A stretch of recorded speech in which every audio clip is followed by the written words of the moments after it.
Padre nuestro que estás en el cielo, santificado sea tu nombre. Padre, te suplicamos que tu Espíritu Santo nos ilustre y nos enseñe nuestras gloriosas verdades, las verdades que salen de tu maravilloso Hijo. Bendiga a cada hermano aquí presente y a sus familias. Bendiga a los enfermos, Padre. Bendiga este lugar, este templo y a los que viven en el lugar. Gracias por todo, Señor. En el nombre de Jesús. Amén. Bueno, vamos a ir al libro de Juan. Estamos en la iglesia, el pueblo adventista siempre se ha distinguido por abrir la escritura. Vamos al libro de Juan, capítulo 1, versículo 8. Dice así, versículo 18. Nadie ha visto jamás a Dios. El Hijo unigénito que es Dios y que vive en íntima comunión con el Padre es el que nos lo ha dado a conocer. En el Evangelio de Juan nos dice que a Dios nadie lo ha visto jamás. El único que lo ha visto es su Hijo, Jesucristo. Dice la Escritura que Moisés vio a Dios cara a cara. Moisés a quien vio fue a Jesús, al Hijo de Dios. Aquí dice también que el Hijo, el cual es Dios, Él nos lo ha dado a conocer. Cuando Dios envió a Cristo, lo consagró como su sumo sacerdote. El Hijo vio a su Padre. Él es el que conoce su rostro y lo ha visto cara a cara. Y su Padre también, al mirarlo a Él, lo consagró como su sumo sacerdote. Que Dios haya visto o que Cristo haya visto a su Padre, eso determina que Jesús tiene toda la autoridad de Dios. Dios lo dotó con toda su plenitud. Es importante notar que en la mirada de Dios, Jesús recibió una autoridad delegada. La máxima autoridad sobre el universo es la persona del Padre. Él es la primera persona de la deidad. Jesús es la segunda persona de la deidad. Nadie tiene más autoridad que Jesús en el universo. Solamente el único que está por encima de él es el Padre, el cual habita en nosotros. Nosotros vamos a ver ahorita en breves minutos, en breves palabras, cómo cuando Jesús vino aquí a la tierra, Él necesitaba presentar la evidencia legal de que es el Hijo de Dios.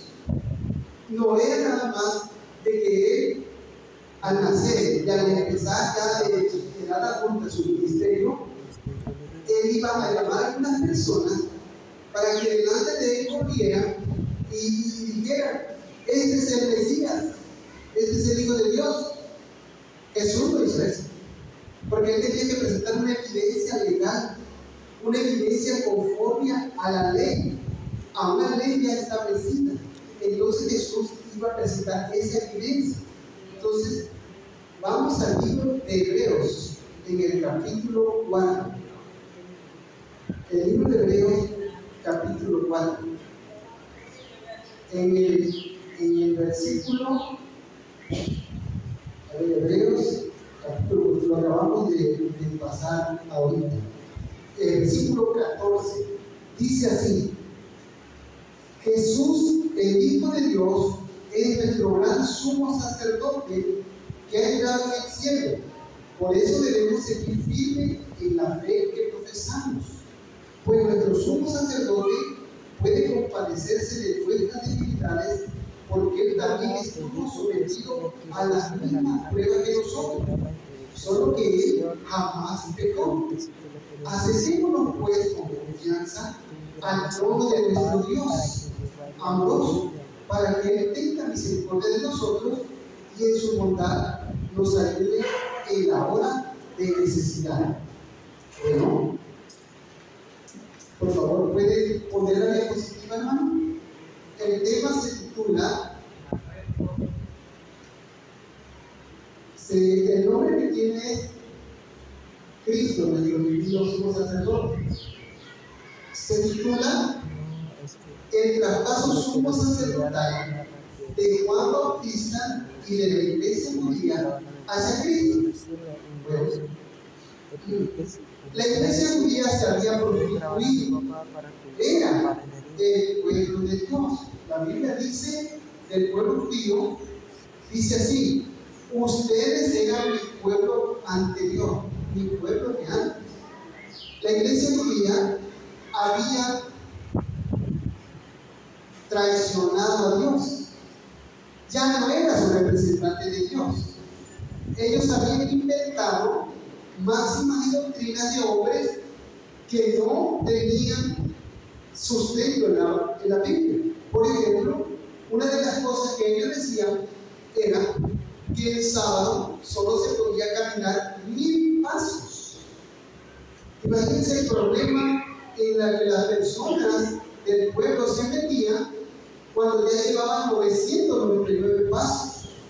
Y si tenían sed y el agua estaba a 5 o 4 pasos, pues ya no podías alcanzar el agua, porque ya llevaban 999 pasos y nada más tenía permitido dar 1000 pasos.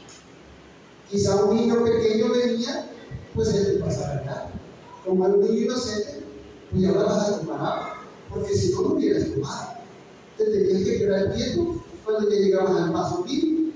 Pero te preguntas, ¿y en qué parte de la Biblia dice eso? Que nada más el sábado se podía caminar 1000 pasos. En ninguna parte de la Biblia dice eso. Eso ellos lo habían inventado de su mente, que Cristo le dijo son doctrinas y mandamientos de hombre. O unos hombres habían escrito unos libros llamados talmúmenes, y esos talmúmenes eran extrabíblicos, no tenían nada que ver con la Biblia. Era una idea que los hombres tenían de la voluntad de Dios, no era la voluntad de Dios. Dios a Moisés le había dado, aparte de los 10 mandamientos que los escribió con su propio dedo, los cuales son eternos, Dios le dio la ley mosaica, la explicación de cómo se iba a guardar los 10 mandamientos. Dios se la dictó en los 40 días que Moisés estuvo en Sinaí. Dios le dictó, Jesucristo le dictó a Moisés la ley mosaica, y él escribió, y esa ley la puso junto al arca. Los 10 mandamientos Moisés los puso dentro del arca, pero la ley mosaica está al lado del arca en ese tiempo. También estaba el tazón de maná y la vara de Aarón de redención. Pero aparte de eso, los judíos todavía escribieron talmudes, y yo no les eso. Eso fue la de su imaginación. Y ellos mismos reconocían que esos mandamientos de hombre no bastaban ni la vida de una persona que viviera 100 años para guardarlos todos, imagínense. Entonces están acostumbrados a guardar preceptos diseñados por ellos. Entonces, cuando el Mesías estaba por venir, Dios necesitaba presentar a su Hijo como el Mesías verdadero. Entonces Dios levantó a un hombre. ¿Cómo se llamaba ese hombre, el precursor de Cristo? ¿Cómo se llamaba? Juan el Bautista. Juan el Bautista, por su linaje, era un sacerdote, por su linaje, porque él era hijo de Zacarías. Zacarías era un sacerdote que tuvo un encuentro con un ángel cuando oficiaba, pero no le creyó al ángel. Entonces el ángel dijo: por no haber creído, quedarás mudo. Y cuando Zacarías fue curado de ese problema, entonces Zacarías ahora pudo hablar y le decía a su familia cómo se va a llamar el niño, Juan. Y ellos decían: pues se va a llamar Zacarías, porque así se llama su padre. Y él decía que no, porque el ángel le había dicho cómo se iba a llamar, era una orden de Dios. Y entonces Zacarías, escribiendo, dijo: se va a llamar Juan. Y ese nombre fue el que Juan el Bautista se le puso. Entonces Juan el Bautista, de alguna forma, él era el último sumo sacerdote reconocido por el cielo. Juan el Bautista no era sumo sacerdote. En tiempo de Juan el Bautista, los sumos sacerdotes se llamaban Anás y Caifás, pero ellos estaban como sumos sacerdotes de manera ilegal, porque el sumo sacerdote debía de ser uno. Cuando moría el sumo sacerdote, ya su hijo entraba, pero era fuera de la ley que hubiera dos sumos sacerdotes al mismo tiempo. Cuando Aarón estaba por morir, ¿quién fue el que lo relevó a Aarón? Eleazar. Su hijo Eleazar. Pero cuando él ya estaba por morir, pero no fue sumo sacerdote Aarón y al mismo tiempo Eleazar, porque eso era fuera de la ley. Pero en el tiempo de Cristo y de Juan Bautista, Anás y Caifás habían llegado al poder derramando sangre. Ellos no habían sido elegidos por Dios. Ellos buscaron la manera de colocarse al frente de la nación elegida por Dios. Y lógicamente que llevaban a la nación a esclavitud del pecado. Entonces Dios levantó a un verdadero profeta. Y Juan el Bautista era como, no era sumo sacerdote, pero delante de Dios y delante del cielo, Juan el Bautista era reconocido como, ¿se acuerdan? El cordero no debía de tener ningún defecto. Cuando Juan el Bautista viene, él de manera simbólica levanta a Cristo en alto y dice de él: he aquí el cordero de Dios que quita el pecado del mundo. Ya lo está presentando, así como el sumo sacerdote en la antigüedad lo presentaba. Ahora Juan el Bautista está presentando a Cristo como un cordero de Dios sin defecto, porque la Biblia dice que él no hubo pecado en Jesús. Entonces en hebreo dice que Jesús es nuestro sumo sacerdote y se puede condoler de nuestras debilidades, y que él mismo fue tentado en todo. En todos los 10 mandamientos Jesús fue tentado en los 10, no nada más en uno, y él logró vencer el pecado al diablo y a los ángeles caídos y a los hombres perversos que les servían. Entonces Jesús, él nos puede socorrer porque él logró la victoria. Entonces, cuando Jesús iba caminando, noten bien esto por favor, cuando Jesús venía caminando, ¿qué fue lo que pasó? Dice la Biblia que Juan el Bautista miró a Jesús y dijo: he aquí o he allí el Cordero de Dios que quita el pecado del mundo. Entonces Juan el Bautista les iba a traspasar la autoridad que Dios le delegó a él.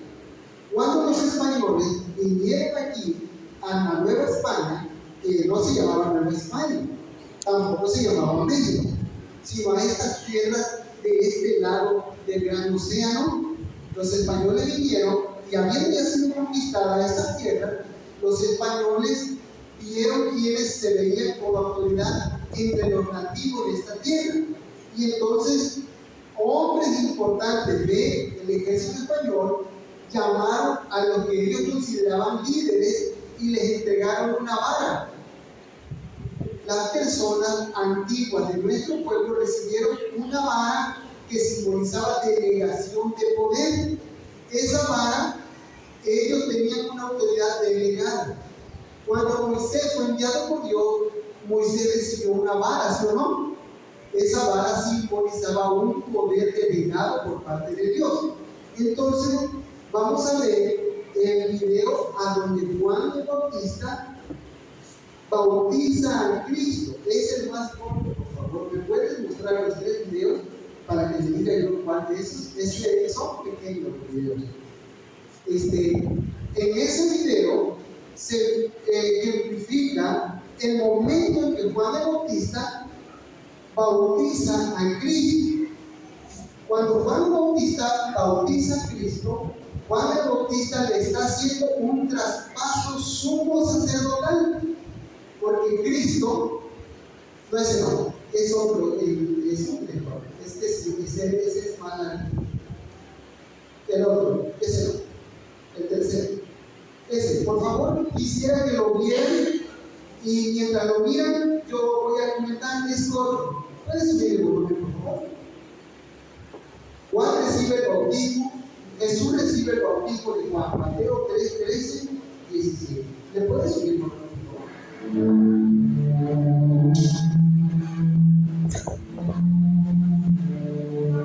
Observen la mirada de Juan y observen la mirada de Jesús. Eso es algo que sucedió. Cuando Cristo se acercó hacia Juan, Juan lo miró y Cristo también lo miró. En esa mirada, Juan le estaba haciendo un traspaso sumo sacerdotal. Cristo no iba a recibir de Juan un traspaso sumo sacerdotal con la vestidura del éfod, ¿no?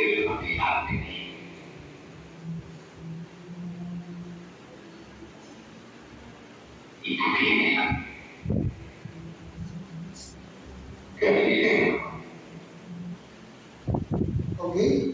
Entonces, Jesús no iba a recibir un éfod, no se le iba a ungir aceite como se hizo a Aarón con Eleazar, no. Los judíos no le iban a permitir a Jesús no fue reconocido ni como profeta, porque los profetas no pagaban impuestos, los profetas no pagaban nada que tuviese que ver con el Estado. Jesús no fue reconocido como profeta porque los emisarios de los fariseos llegaron y le dijeron a Pedro: ¿acaso tu maestro no paga las 2 dracmas del impuesto del templo? Y Pedro dijo: lo va a pagar. Y Pedro mismo reconocía a Jesús como profeta, porque el profeta no pagaba impuestos, no tenía Cristo por qué pagar ningún impuesto, porque el profeta de Dios, el máximo profeta. Como si los profetas menores, los profetas